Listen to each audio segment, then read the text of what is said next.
দলীয় বাহিনী করেছিল আওয়ামী লীগ। পুলিশ সপ্তাহ উদ্বোধনীতে প্রধান উপদেষ্টা জনগণের সঙ্গে দূরত্ব কমানোর পরামর্শ। বিগত 16 বছরে পুলিশ জনগণের মধ্যে যে দূরত্ব সৃষ্টি হয়েছে সেই দূরত্ব কমিয়ে আনা, পুলিশ বাহিনীর প্রতি মানুষের আস্থা ফিরিয়ে আনা। এলজিইডির প্রধান কার্যালয় সহ দেশের 36 অধিদপ্তরে একযোগে দুদকের অভিযান। বিভিন্ন প্রকল্পের নথিপত্র যাচাই করছেন কর্মকর্তারা। আগামী নির্বাচন উৎসব মুখর করাই লক্ষ্য ইসির। সীমিত পরিসরে হলেও প্রবাসীদের যুক্ত করার পরিকল্পনা, চাইলেন রাজনৈতিক সমর্থন। জুলাই সনদ শুধু সরকারের নয়, জন আকাঙ্ক্ষা, বললেন আলী রিয়াজ। সংস্কারের সফলতা নির্ভর করছে রাজনৈতিক ঐক্যের উপর।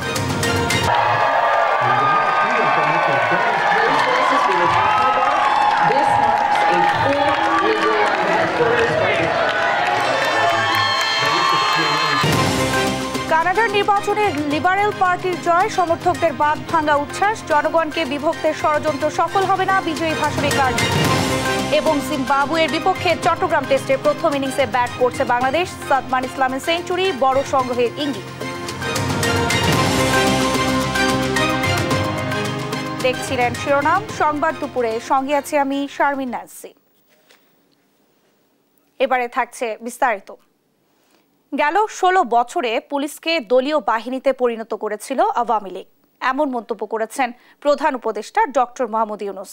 সকালে রাজারবাগে পুলিশ সপ্তাহ উদ্বোধন অনুষ্ঠানে তিনি বলেন, পুলিশ ও জনগণের দূরত্ব কমিয়ে আনাই এখন বড় চ্যালেঞ্জ। জাতীয় নির্বাচনের পরিবেশ নিশ্চিত করা আইনশৃঙ্খলা বাহিনী ও সরকারের সর্বোচ্চ দায়িত্ব বলেও মন্তব্য করেন প্রধান উপদেষ্টা। সাইফুল রিপনের রিপোর্ট। রাজারবাগে পুলিশ সপ্তাহ 2025-এর উদ্বোধন ও পদক প্রদান অনুষ্ঠানে প্রধান অতিথি হিসেবে অংশ নেন অন্তর্বর্তী সরকারের প্রধান উপদেষ্টা ডক্টর মোহাম্মদ ইউনূস। পেশাগত কাজে ভূমিকা রাখা পুলিশ সদস্যদের পদক পরিয়ে দেন প্রধান উপদেষ্টা। প্রধান অতিথির বক্তব্যে পুলিশ ও অন্যান্য বাহিনীর প্রচেষ্টায় দেশের আইন শৃঙ্খলা পরিস্থিতি অনেকটা নিয়ন্ত্রণে আনা সম্ভব হয়েছে বলে উল্লেখ করেন ডক্টর মোহাম্মদ ইউনূস। বলেন, দলীয়ভাবে ব্যবহারের ফলে বিগত 16 বছরে পুলিশ জনগণের মধ্যে যে দূরত্ব তৈরি হয়েছে তা কমিয়ে আনা সবচেয়ে বড় চ্যালেঞ্জ। আমরা জানি পুলিশ বাহিনীর সামনে নানা সীমাবদ্ধতা ও চ্যালেঞ্জ রয়েছে। অপ্রতুল জনবল, লজিস্টিক্স, অপর্যাপ্ত বাজেট ইত্যাদি। কিন্তু আমাদের সবচেয়ে বড় চ্যালেঞ্জ হলো বিগত 16 বছরে পুলিশ জনগণের মধ্যে যে দূরত্ব সৃষ্টি হয়েছে সেই দূরত্ব কমিয়ে আনা, পুলিশ বাহিনীর প্রতি মানুষের আস্থা ফিরিয়ে আনা। আমি বলবো এটা কঠিন না। বলেন, জাতীয় নির্বাচনের পরিবেশ নিশ্চিত করতে সর্বোচ্চ গুরুত্ব দিচ্ছে অন্তর্বর্তী সরকার। নির্বাচন যেন সুষ্ঠু শান্তিপূর্ণ উপায়ে অনুষ্ঠিত হয়, সেজন্য পুলিশ সদস্যদের ভূমিকা খুবই গুরুত্বপূর্ণ। নির্বাচনে সকল প্রতিদ্বন্দ্বী প্রার্থীর প্রতি সমান আচরণ ও ভোটাররা যাতে নির্ভয়ে নির্বিঘ্নে নিজেদের ভোটাধিকার প্রয়োগ করতে পারে সেই পরিবেশ নিশ্চিত করা আপনাদের এবং আমাদের সর্বোচ্চ দায়িত্ব। মনে রাখবেন, কোনো ব্যক্তি যদি অন্যায় বা অনিয়মের মাধ্যমে নির্বাচিত হয়, সে ব্যক্তির দ্বারা ন্যায় প্রতিষ্ঠা সম্ভব নয়। অশুভ শক্তির অপচেষ্টা মোকাবেলায় সবাইকে সতর্ক থাকার আহ্বান জানান প্রধান উপদেষ্টা। আমরা একটা যুদ্ধ অবস্থায় আছি। অশুভ চক্র আমাদের স্বপ্নকে, আমাদের ঐক্যকে ভেঙে দিতে সব শক্তি নিয়ে চেষ্টা করছে এবং চেষ্টা আরো কঠোরতর করবে। একে প্রতিহত করার জন্য আপনাদেরকে সবসময় সতর্ক থাকতে হবে। দেশের মানুষ নারীর প্রতি সহিংসতার বিরুদ্ধে পুলিশকে শক্তিশালী অবস্থায় দেখতে চায় উল্লেখ করে প্রধান উপদেষ্টা বলেন, দেশের জনগণের সাথে পুলিশের সম্পর্কই নির্ধারণ করে আমরা সভ্যতার কোন স্তরে আছি। এটা দেখেই সারা দুনিয়া বিচার করে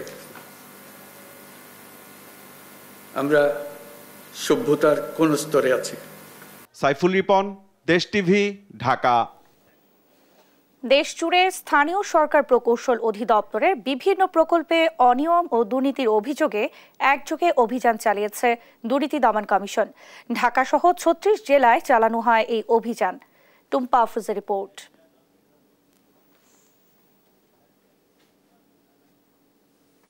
দুর্নীতির বিরুদ্ধে জিরো টলারেন্স নীতির অংশ হিসেবে চলমান উন্নয়ন প্রকল্পে অনিয়ম খতিয়ে দেখতে সোমবার সকাল থেকে একযোগে মাঠে নামে দুদক। অভিযান চালানো হয় ঢাকার স্থানীয় সরকার প্রকৌশল অধিদপ্তরের প্রধান কার্যালয়ে। তবে ঢুকতে দেওয়া হয়নি কোনো গণমাধ্যমকে। পরে কথা বলেন অভিযাত্রিক দলের সদস্যরা। ময়মনসিংহের ত্রিশালে উপজেলা প্রকৌশল কার্যালয়ে দুদকের 5 সদস্যের একটি টিম গিয়ে গুরুত্বপূর্ণ তথ্যের বিষয়ে কর্মকর্তাদের জিজ্ঞাসাবাদ করে। সেখানে বিভিন্ন উন্নয়ন প্রকল্পে অনিয়মের প্রাথমিক প্রমাণ পেয়েছে দুদক। চট্টগ্রামে এলজিইডি প্রকল্প বাস্তবায়নে অগ্রিম বিল উত্তোলন ও নিম্নমানের কাজের অভিযোগের ভিত্তিতে সহকারী পরিচালক রিয়াজ উদ্দিনের নেতৃত্বে অভিযান পরিচালিত হয়। দলটি দপ্তরের প্রয়োজনীয় কাগজপত্র সংগ্রহ ও কর্মকর্তাদের জিজ্ঞাসাবাদ করে। রাজশাহীতে এলজিইডি নির্বাহী প্রকৌশল কার্যালয়ের সহকারী পরিচালক ইসমাইল হোসেনের নেতৃত্বে অভিযান চালানো হয়। প্রকল্প বাস্তবায়নে দুর্নীতি ও স্বেচ্ছাচারিতার অভিযোগে ফাইল তল্লাশি ও সংশ্লিষ্টদের জিজ্ঞাসাবাদ করা হয়। এছাড়া নোয়াখালীর কবিরহাট উপজেলার এলজিইডি কার্যালয়েও অভিযান চালানো হয়। জেলা সমন্বিত কার্যালয়ের সহকারী পরিচালক আব্দুল্লাহ আল নোমানের নেতৃত্বে 5 সদস্যের একটি টিম অভিযোগ সংশ্লিষ্ট কাগজে বিভিন্ন অসঙ্গতির প্রমাণ পান। সারা দেশে দীর্ঘদিন ধরে চলমান এলজিইডি প্রকল্পে অনিয়ম ও দুর্নীতির অভিযোগের প্রেক্ষিতে দুদকের এ অভিযান নতুন বার্তা দিলেও নিয়মিত তদারকির আহ্বান স্থানীয়দের। টুম্পা আফরোজ, নিউজ ডেস্ক, দেশ টিভি। দুর্নীতি দমন কমিশনের অভিযানের বিষয়ে বিস্তারিত জানাতে নোয়াখালী, নওগাঁ ও সিরাজগঞ্জ থেকে যুক্ত হচ্ছেন সহকর্মী মাওলা সুজন, কাজী কামাল হোসেন ও শুভ কুমার ঘোষ। প্রথমেই যাচ্ছি নোয়াখালীতে, সেখানে আছেন সুজন। সুজন, অভিযানের সর্বশেষ তথ্য কি রয়েছে আপনার কাছে, বিস্তারিত জানাবেন। হ্যাঁ ন্যান্সি, আপনি বলছিলেন যে সারা দেশে এলজিইডি কার্যালয়ে দুদকের অভিযানের কথা। তো আমি কিন্তু দাঁড়িয়ে আছি নোয়াখালীর কবিরহাট উপজেলার এলজিইডি কার্যালয়ের সামনে দাঁড়িয়ে আছি, যেখানে আজ সকাল থেকে দুদক নোয়াখালী জেলা সমন্বিত কার্যালয়ে অভিযান চালিয়েছে। বিভিন্ন অনিয়ম, দুর্নীতি এবং অভিযোগের পরিপ্রেক্ষিতে তারা যে অভিযান চালিয়েছে। আসলে যে চিত্র আমি দেখতে পেয়েছি, এখানে তারা যেসব অভিযোগের কপি তাদের কাছে রয়েছে বা যেসব অনিয়ম বা দুর্নীতির যে তথ্য তাদের কাছে রয়েছে, তারা সেগুলো যাচাই বাছাই করেছেন এবং তারা যেগুলোতে অসঙ্গতি পেয়েছেন সেগুলোর কাগজপত্র তারা নিয়ে গেছেন বলে জানা গেছে। তো আমি এখন এই বিষয়ে কথা বলবো যে কবিরহাট উপজেলা এলজিইডি সহকারী প্রকৌশলী তাহমিনা শারমিনের সাথে। আমি তার কাছে জানতে চাইবো যে আসলে যে দুদক যে তদন্ত চালিয়েছে সকাল থেকে নোয়াখালী কবিরহাট উপজেলা এলজিইডি কার্যালয়ে কি কি তথ্য প্রমাণ তারা পেয়েছে অনিয়ম এবং দুর্নীতির। আসলে তারা যেসব তথ্য বেসিসে এখানে এসেছেন ওরকম অনিয়ম তারা এখন খুঁজে পান না। কিছু কাগজপত্রে বা ফাইলে অসঙ্গতিপূর্ণ পেয়েছেন, যেগুলো যেমন ধরেন আমাদের যেটা আমরা শুধুমাত্র বাস্তবায়ন কর্মকর্তা হিসেবে আছি উপজেলা, আমাদের সবগুলো ফাইলে থাকে এক্সিয়ান অফিসে, আমাদের জেলা পর্যায়ে অফিসে। তো সেই কারণে কিছু অফিস কপি বা হচ্ছে যে আমাদের এখানে না থাকার কারণে ওনারা ওগুলো অসঙ্গতিপূর্ণ পেয়েছেন এবং যেটা বিরুদ্ধে ওনারা ফাইলগুলো নিয়ে যাবেন এবং পরবর্তীতে ওনারা এটা তথ্য যাচাই করে দেখবেন। আরেকটি প্রশ্ন, ঠিকাদারদের বিরুদ্ধে কোনো অভিযোগের তদন্ত তারা সত্যতা পেয়েছেন কিনা?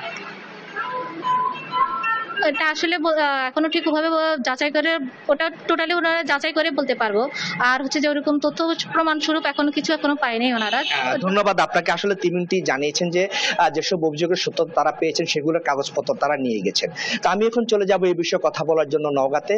সেখানে রয়েছেন সহকর্মী কামাল। নওগাঁর দুদকের অভিযানের সর্বশেষ তথ্য আমাদেরকে জানাবেন।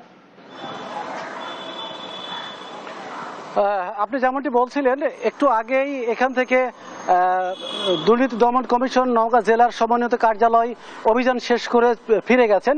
ওনারা সকাল থেকে এখানে অভিযান পরিচালনা করেছে। বিশেষ করে আমি যেখানে দাঁড়িয়ে আছি, নওগাঁ স্থানীয় সরকার বিভাগের জেলা কার্যালয়, সেখানে ওনারা সকাল থেকে এসে বিভিন্ন তথ্যপাত্র নিয়েছে। বিশেষ করে নির্বাহী প্রকৌশলীর কাছ থেকে অনেক বিষয় জেনেছেন। বিশেষ করে সুনির্দিষ্ট কিছু তথ্যের ভিত্তিতে প্রকল্পের বিষয়ে তারা তথ্য নিয়েছে এবং তথ্য নেওয়ার পরে তারা নওগাঁ সদর উপজেলার বক্তারপুরে এবং ভাঙা মসজিদ নামক স্থান, এই দুটো জায়গার সরজমিনে তারা গিয়েছিলেন এবং যে তারা বিভিন্ন তথ্যপাত্র তারা নিয়ে এসেছেন এবং সেটার সাথে বাস্তবতার কতটুকু মিল রয়েছে সেটা তারা জেনেছেন এবং এরপরে ওনারা আবারও এখানে এসেছিলেন এবং সেটার সাথে বাস্তবতার বিভিন্ন যে টাকা লেনদেন করা হয়েছে, এই প্রকল্পের যে টাকাগুলো উত্তোলন করা হয়েছে সেগুলো নিয়ে নির্বাহী প্রকৌশলী সংশ্লিষ্টদের সাথে কথা বলেছেন এবং এই মিশন শেষে মূলত এখানে তদন্ত শেষে যাওয়ার সময় আমাদের সাথে উনি সংক্ষিপ্ত কথা বলেছেন।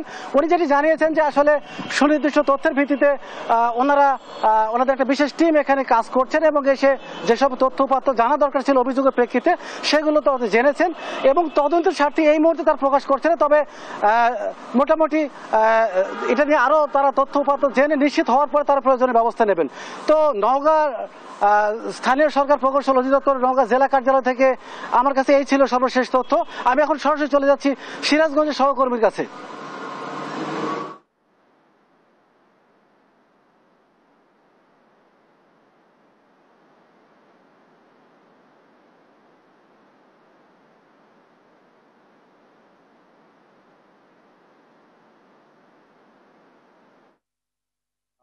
কিন্তু এই সেতুর এই স্থানে কিন্তু এর আগে একটা পুরাতন সেতু ছিল। অভিযোগ উঠে পুরাতন যে সেতুটি ছিল সেই সেতুর যে সরঞ্জাম ছিল রড ইট থেকে শুরু করে সেই যে সরঞ্জামগুলো ছিল সেই সরঞ্জামগুলো কিন্তু রাতের আধারে তার বেশিরভাগ অংশে সরিয়ে নেওয়া হয়েছে এবং এর প্রেক্ষিতে কিন্তু মূলত সিরাজগঞ্জে আজকে এই অভিযানটা পরিচালনা করা হচ্ছে। এখানে কিন্তু পাবনা সমন্বিত জেলা কার্যালয়ের যে সহকারী পরিচালক আছেন সাধন চন্দ্র মজুমদার, ওনার সূত্রধার, ওনার নেতৃত্বে একটি টিম এখানে এসেছেন। আমরা একটু কথা বলবো, ওনারা কিন্তু এখানে এসে স্থানীয় অনেকের সঙ্গে কথা বলেছেন, আমরা একটু তার সঙ্গে কথা বলবো। এখানে এসে আপনারা কি দেখতে পেলেন? ধন্যবাদ আপনাকে।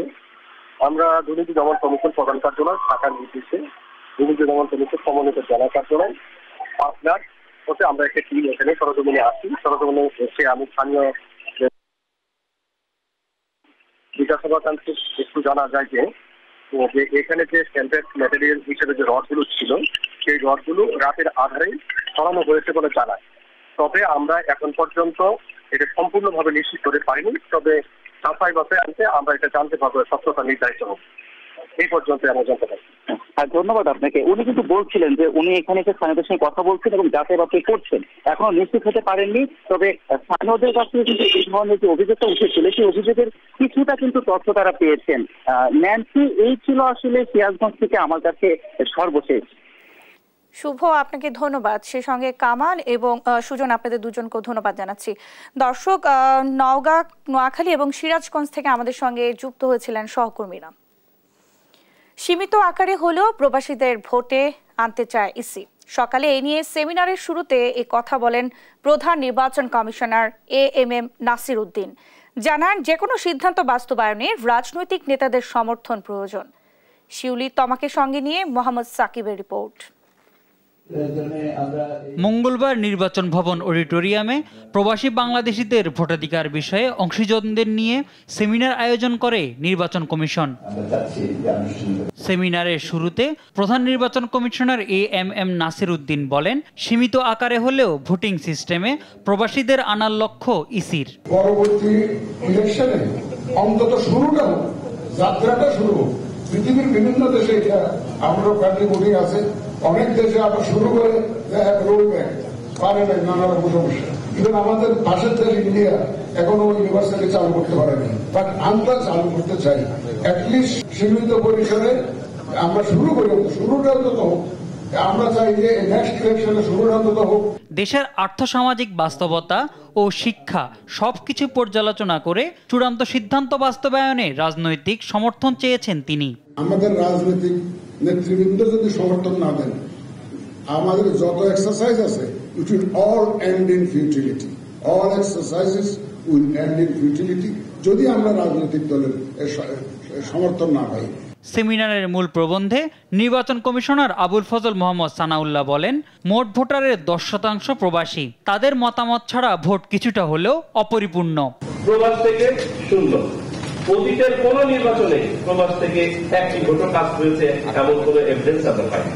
আর ইসি সচিব আক্তার আহমেদ বলেন, উৎসব মুখর পরিবেশে ভোট আয়োজনে প্রবাসীদের অন্তর্ভুক্ত করতে নির্বাচন কমিশন দৃঢ় প্রতিজ্ঞ। আর পাশাপাশি আমাদের মোহাম্মদ সাকিব, দেশ টিভি, ঢাকা। দর্শক, ওয়ার্কার্স পার্টি সাধারণ সম্পাদক সাইফুল হক কথা বলছেন, আমরা সরাসরি চলে যাব সেখানে। একটা ঐতিহাসিক রাজনৈতিক একটা উত্তরাধিকারের মধ্য দিয়ে পাকিস্তানের জমানার 23 বছর পরবর্তীকালে আমাদের মহান মুক্তিযুদ্ধের মধ্য দিয়ে আমাদের যে গণ আকাঙ্ক্ষা, সেই গণ আকাঙ্ক্ষার বহিঃপ্রকাশ হয়েছে আমাদের বাংলাদেশ রাষ্ট্রের যে নাম। সুতরাং আমাদের সেই নামের সাথে আমাদের একটা দীর্ঘ রাজনৈতিক সংগ্রামের সম্পর্ক আছে। দ্বিতীয়ত, আমরা যে কথাটা খুব পরিষ্কার করে আমরা উল্লেখ করেছি, যে বক্তব্যটি আমরা খুব পরিষ্কার করে উল্লেখ, সেটা হচ্ছে যে আমরা মনে করি যে আমাদের রাষ্ট্রের যে মূল নীতিমালা যেগুলো আছে আমরা বলেছি, আর সেই মূল নীতিমালাগুলোকে অক্ষুণ্ণ রাখা দরকার। আমরা বলেছি যে এখানে আমাদের সমাজে যদি আপনাকে সাম্য এখানে প্রতিষ্ঠা করতে হয়, তাহলে গণতান্ত্রিকভাবে পর্যায়ক্রমে কিভাবে বাংলাদেশের বৈশিষ্ট্য নিয়ে আমরা সমাজতন্ত্র করব, যেটা আমাদের মূল নীতিমালার মধ্যে ছিল, সেটা উল্লেখ থাকা দরকার। আমরা পরিষ্কার করে উল্লেখ করেছি যে কোনো একটা আধুনিক যে কোনো গণতান্ত্রিক রাষ্ট্র মাত্রই একটা ধর্মনিরপেক্ষ, একটা অসাম্প্রদায়িক একটা রাষ্ট্র। সুতরাং রাষ্ট্রের নীতি হিসাবে তার ধর্মনিরপেক্ষতা, যেটা আধুনিক গণতান্ত্রিক রাষ্ট্রের ন্যূনতম একটা বৈশিষ্ট্য, সেগুলোকে অক্ষুণ্ণ রাখা দরকার। একই সাথে আমরা জাতীয়তাবাদের যে প্রশ্ন, সেটাও উল্লেখ করেছি। আমরা মনে করি এইগুলো আমাদের উল্লেখ থাকা দরকার, আর গণতন্ত্র তো আমাদের একটা প্রধান একটা গুরুত্বপূর্ণ প্রশ্ন। ওয়ার্কার্স পার্টির সাধারণ সম্পাদক সাইফুল হক কথা বলছিলেন, আমরা সরাসরি সেখানেই যুক্ত ছিলাম। নির্বাচন নিয়ে প্রধান উপদেষ্টার কথায় আস্থা আছে জামায়াতের, এমনটি জানিয়েছেন দলটির আমির ডাক্তার শফিকুর রহমান। মঙ্গলবার দুপুরে মৌলভীবাজারের কুলাউড়ায় গণসংযোগ কর্মসূচিতে এ কথা বলেন তিনি। জামায়াত আমির বলেন, মানুষ মর্যাদা পাবে তার কাজের ভিত্তিতে, এমন সমাজ গড়তে চান তারা। বলেন, মানবিক ও দুর্নীতিমুক্ত বাংলাদেশ গড়তে কাজ করছে জামায়াত। এছাড়াও কর্মসূচির অংশ হিসেবে মৌলভীবাজারের নানা কর্মসূচিতে অংশ নেবে ডাক্তার শফিকুর রহমান।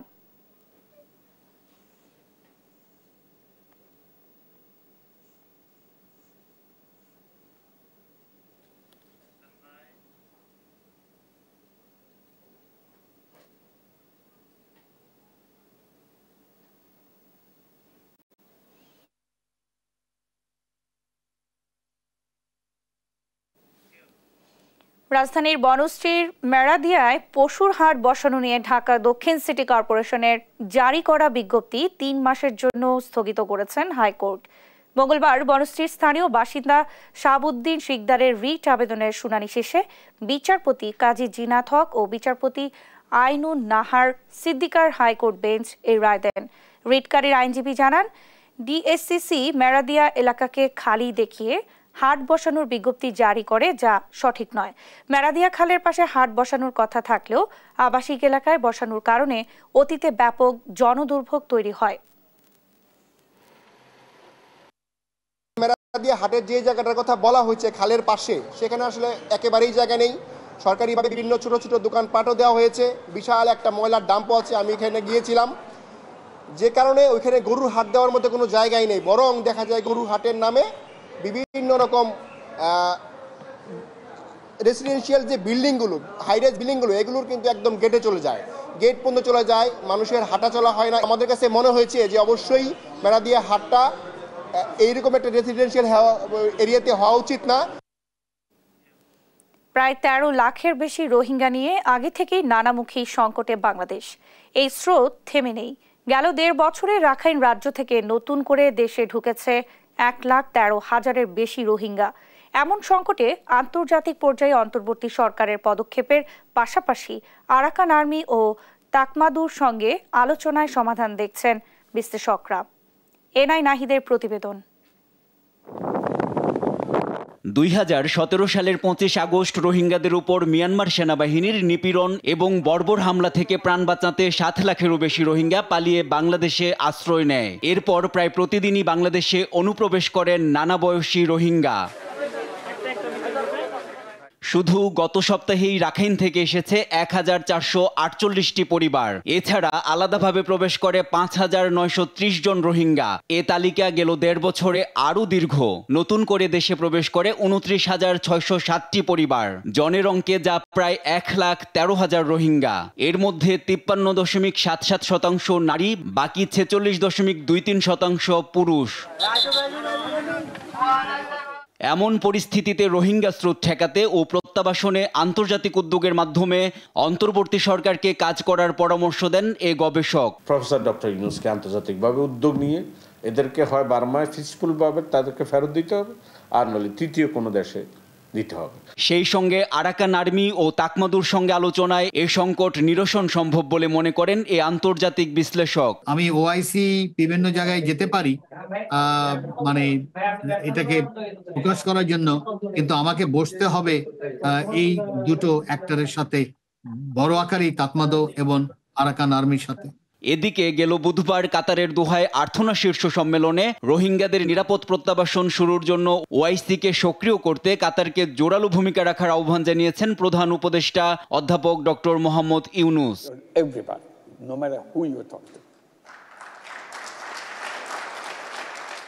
কক্সবাজারের টেকনাফ ও উখিয়ায় বিভিন্ন ক্যাম্পে থাকা 13 লাখের বেশি রোহিঙ্গা নিয়ে নানা চ্যালেঞ্জ ও ঝুঁকিতে প্রত্যাবাসনের বদলে উল্টো নতুন রোহিঙ্গা দেশে ঢুকায় চাপে পড়ছে বাংলাদেশ। এনআই নাহিদ, দেশ টিভি, ঢাকা।